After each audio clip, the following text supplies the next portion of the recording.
રાજસ્થાનના ભાઈના ઘેર ગયા રાતે 1:30 વાગે. એટલે કોના કાકા એવું કીધું કે ગુજરાતી બુવાએ ઢોલ ના વગાડતું, નકર તારું બોડું ફૂટી જા.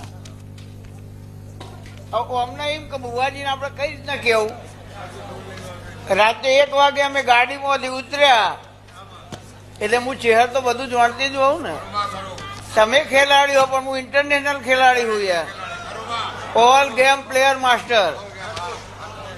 એટલે હું ચહેર એમ બોલી કે બેટા આ ઢોલ વગાડવાનું નહીં આપણે, આને 500 રૂપિયા આપી દે. એટલે એને મેંતણું હાલ દેવું પડે.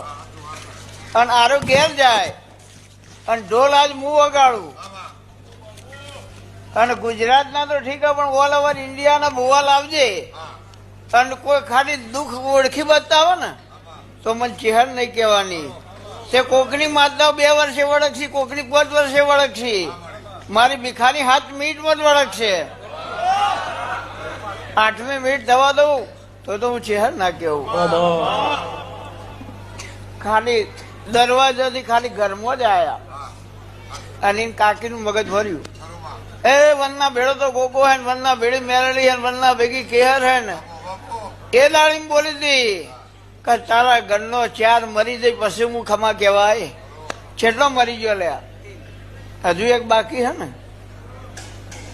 કાકા હું તો એડવાન્સ બોલી હતી 4 મરી જાય સૌથી કોઈ ખમા કે તો ટાઈગર નામ રાખવું નકોમું હે યાર.